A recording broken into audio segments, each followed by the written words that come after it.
They said $300, 0 cents was proof I would never amount to anything. They threw me out with nothing but a broken down truck and a broken heart. What they didn't know was that they had just kicked out a future billionaire. 10 years ago, I stood in the cramped kitchen of our Florida condo, clutching a crumpled $300, 0 cents check that had bounced. The outdated ceiling fan wobbled above, casting dizzy shadows across my parents' furious faces. I was 24, just out of trade school, scrambling to find steady work during the tough 2015 job market. "I trusted you, Logan." My father's voice thundered through the thin walls. $300, 0 cents, Logan. A simple loan, and you still screwed it up. The money had gone toward urgent brake repairs on my old truck, the only way I could drive to job sites for interviews. I thought the landscaping gig I'd finished last month would pay me back in time, but the client had ghosted me. "I'm sorry," I mumbled, my throat tight. "The payment hasn't come through yet. I just need a little more time." My mother slammed her coffee mug down hard enough to chip the countertop. "More time? While you freeload here, running up our bills, using our groceries? And you can't even handle a few $100s?" Across the room, my older brother Tyler leaned against the fridge with a smug grin. "Told you not to bail him out," he said, arms crossed. "Logan's never been good with money." He made sure to add, "Should have stuck to business school like I did instead of chasing that dream of working outdoors." I stared at the floor, heat burning my face. I had wanted something different, something real, not just shuffling papers in a cubicle like Tyler. But in that moment, seeing his tailored shirt and polished shoes, I felt so small. "I've got a few promising interviews next week," I tried, swallowing my pride. "Once I land something, I'll pay you weekly." "Enough." My father's hand slammed the counter. His face was flushed with rage. "We've paid for your school, let you stay here, and this is how you repay us?" The words hit harder than any shove. I blinked back tears. I'd thought the worst was his disappointment. I was wrong. "Get out," he said, his voice suddenly low and final. "What?" I croaked. "You heard me." His eyes narrowed. "Pack your things. You leave tonight. You clearly need to learn what real life feels like." And just like that, I was no longer part of the family home. "Dad, please," I pleaded. "It's just temporary. Once my landscaping business takes off." "Landscaping?" Tyler's laugh sliced through the living room like a blade. "Your little mowing jobs? That's not a business, Logan," he sneered. "It's you playing with lawnmowers while sponging off Mom and Dad."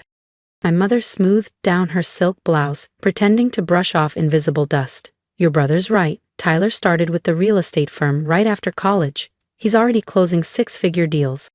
Meanwhile, you're chasing pipe dreams and falling behind on basic responsibilities." I glanced around the room, my father's stone-cold expression, my mother's tight disapproval, Tyler's smug grin. And something inside me finally snapped. Years of being compared, years of judgment, years of being the family failure, all of it hardened into something new, something sharper. "Fine," I said, my voice steady even as my heart pounded. "I'll leave." I turned and climbed the creaky stairs to my bedroom, grabbing the biggest duffel bag I could find. As I shoved clothes inside, I could hear Tyler downstairs, his voice dripping with superiority. "It's about time. He needs to learn real work ethic, not chasing grass and dirt."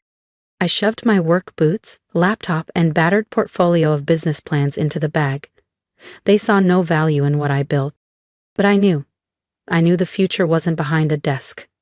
It was out there, in building something real. My mother appeared at my door just as I zipped the bag shut. "Logan," she said, her voice almost gentle, "this is for your own good. Maybe you'll finally learn some responsibility." I met her eyes without flinching. "Thanks for the lesson, Mom." Dragging my duffel down the stairs, I found my father waiting at the door, holding an envelope. "Here," he said stiffly. $150, 0 cents. Find a cheap room somewhere. Don't come back until you're ready to take life seriously."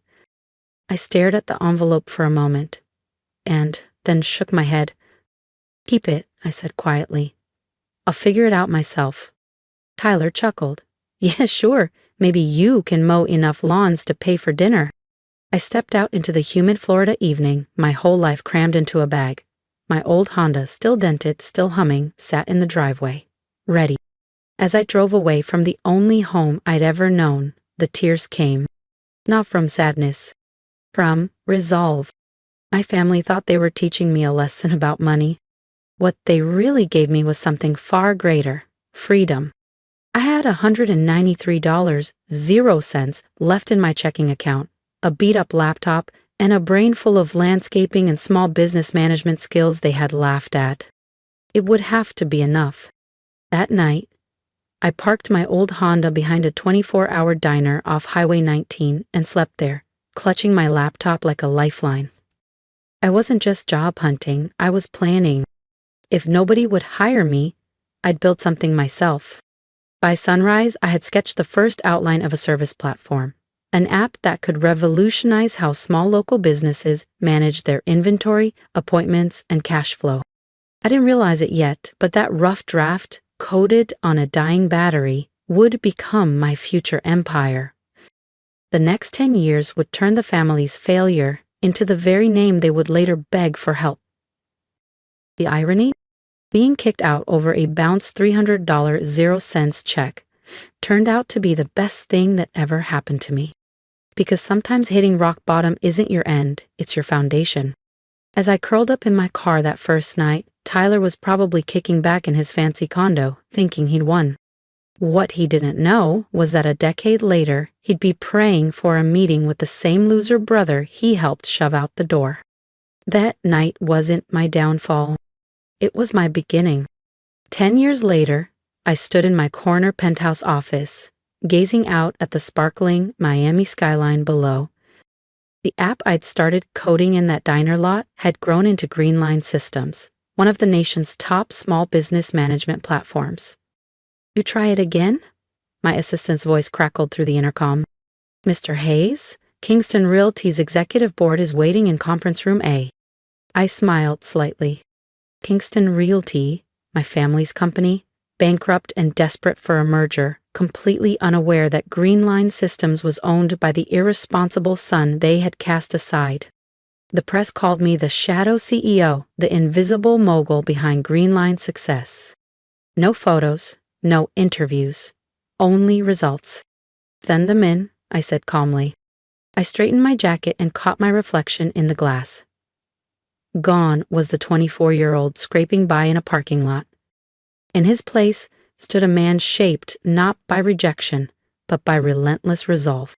If you've listened this far, you're just getting started. Subscribe so you don't miss Logan's final confrontation with the family who abandoned him. The next chapter is one you won't want to miss. The first 2 years after being kicked out were brutal. I pulled shifts as a night cleaner at a grocery store, scrubbing floors until dawn, while coding Greenline Systems in the corners of coffee shops during the day. I lived out of a studio in a rough part of Clearwater Beach, barely scraping by. But slowly, things started changing. A local tech incubator spotted my prototype. Seed funding followed, then the first few loyal clients. Word of mouth exploded as small businesses realized Greenline was the answer they'd been waiting for. By year 5, Greenline Systems was revolutionizing the small business world. By year 8, it was valued at over $2 billion, 0 cents. And now, in a twist almost too perfect to script, Kingston Realty, my family's pride, was teetering on the edge of bankruptcy, practically begging for a lifeline. Begging for me. I entered the towering conference room, watching the board members stiffen. There, at the center, sat my father, grayer, thinner. Tyler leaned back beside him, tapping his pen anxiously against his leg. My mother clutched a worn leather binder like it was a life preserver. None of them recognized me. 10 years, a different last name, a billion-dollar success, and a steelier posture had erased the desperate 24-year-old they'd cast out. Good morning, I said smoothly, settling into the head seat. Let's talk about Kingston Realty's challenges. My father cleared his throat. Mr. Hayes, we appreciate you taking the time. As you know, Kingston has been a respected name for decades. And now you're bleeding clients, bleeding cash, and months from insolvency, I cut in, my voice steady. You're not here for a partnership. You're here for a rescue. Tyler's face tightened. His tech modernization efforts had flopped spectacularly against Greenline's platform. I opened my folder. Let's not waste time. You need Greenline. The real question is, why should we save you? My mother leaned forward desperately. Our legacy, our connections, our history are meaningless if you can't keep up with the modern economy, I finished, watching her face fall. You clung to outdated ways while the world sprinted past. Tyler flushed crimson. Just because some flashy startup outsold us last quarter doesn't mean. I arched a brow. Tell me, Mr. Kingston, how is that attitude working out? He fell silent, his eyes flickering downward, the same look he wore the night they tossed me aside. And now, they needed me. Not as a son, as their only hope. I stood and walked to the floor-to-ceiling window overlooking the Miami skyline. 10 years ago, Kingston Realty had a chance to invest in Greenline Systems, I said calmly. Your exact words were worthless lawnmower apps, if memory serves. My father frowned, confusion flashing across his aging face. I don't remember that. No, I'm sure you don't, I replied, turning to face him. Just like you probably don't remember throwing your youngest son out over a $300 0-cent loan. The room froze. My mother's binder slipped from her hands, landing on the polished conference table with a dull thud. Tyler's face drained of color. Logan? He whispered, almost choking on the word. I let a small, cold smile curl at my lips. Hello, family. Surprised to see what a so-called worthless landscaping degree can achieve? My father half rose from his chair before collapsing back, stunned. But you're Logan Hayes, the shadow CEO. Funny what someone can accomplish when they're not constantly being compared to the golden sun, I said, strolling casually back to my seat. Now, about Kingston's future. Logan, sweetheart, my mother started, her voice suddenly syrupy sweet. If we had only known, family should stick together. Me, I laughed, shaking my head. You threw me away for $300 0-cents. And now you want my billions? Tyler finally found his voice. That was different. We were trying to teach you responsibility. And I learned, I said coolly, pulling another folder from my briefcase. I learned exactly who to trust. I opened the folder and slid it across the table. Greenline Systems will be acquiring Kingston Realty. Your client accounts will be migrated to our platform. Most employees will be offered contracts. Acquiring? My father croaked. We're not for sale. Check your shareholder agreements, I said evenly. Over the past year, Greenline quietly bought 51% of Kingston's shares through subsidiary holdings. As of this morning, I own your company. His face turned ghost white as the truth hit. You can't do this, Tyler shouted. I already have, I said, standing up. The press release goes out in 1 hour. I turned to Tyler with a faint smile. Oh, and Tyler, that corner office you love so much, I'll need it cleared out by Friday. My mother burst into tears, sobbing into her hands. Logan, please, we're your family. I paused at the door. No, I said quietly. You stopped being my family the night you sold me out for $300, 0 cents. And then I left, without a backward glance. I'm just the CEO making a business decision. After they stumbled out of the boardroom, I returned to my window, watching as their expensive German cars pulled away from the building that now bore the Greenline Systems logo. My logo. Self knocked. My assistant entered, offering a crystal glass of champagne. Congratulations on the acquisition, sir, he said, a knowing smile on his face. Though, something tells me this meant a little more than business. I accepted the glass, letting the bubbles rise. In the reflection, I caught a glimpse of the 24-year-old version of myself, curled up in a rusty Honda, coating through tears and sheer stubbornness. Sometimes, the sweetest revenge isn't about getting even. It's about rising so high, the people who once hurt you have to crane their necks just to see your shadow. Within hours, the press exploded. Ghost CEO revealed. Billionaire behind Green Line Systems acquires family business that once cast him out over $300. 0 cents. My phone buzzed non-stop. Distant cousins, forgotten uncles, old friends suddenly recalling fond memories of Logan Hayes. I ignored them all. My focus was on transforming Kingston Realty into something it had never dared to be. Innovative, lean, future-driven. The Kingston name would quietly fade, replaced by a brand that stood for resilience. Sometimes, late at night, I'd drive past the old condo where it all started. Now I pass it in my sleek black Ferrari, the engine humming low under the palm trees. The building seems so much smaller now, just like the people who once seemed so powerful. In my private office hangs a framed relic, the original bounced $300 0 cents check. A trophy, a reminder that sometimes being discarded is just destiny's way of making sure you fly. And my family? They still reach out, mostly through attorneys and intermediaries, dangling apologies tied to ulterior motives. But I learned long ago, true family doesn't carry a price tag. These days, I donate $300 0 cents an hour to nonprofits helping homeless youth launch startups. Because real success isn't about proving them wrong. It's about making sure no one else has to feel the way I did. The view from the top isn't about looking down. It's about finally seeing clearly who you always were, even when the people who should have believed in you didn't. If you're still here, I want to say thank you for listening to more than just my story, but the lesson inside it. I'd love to hear from you.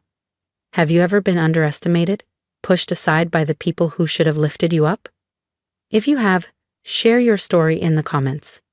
I want this space to be a place where we remind each other that our worth isn't determined by who doubts us. It's defined by what we choose to build, no matter who's watching. And your support means more than you know. If my journey spoke to you, please subscribe to the channel so we can continue walking this path together. Every comment, every like, every shared story helps build a community where resilience is celebrated and dreams aren't just encouraged, they're protected. If there's one piece of advice I can leave you with, it's this. Don't waste your energy trying to convince people of your value. Let your work, your courage, and your persistence do the talking. And when you finally rise above it all, do it not to seek revenge, but to shine so brightly that no one can deny who you are.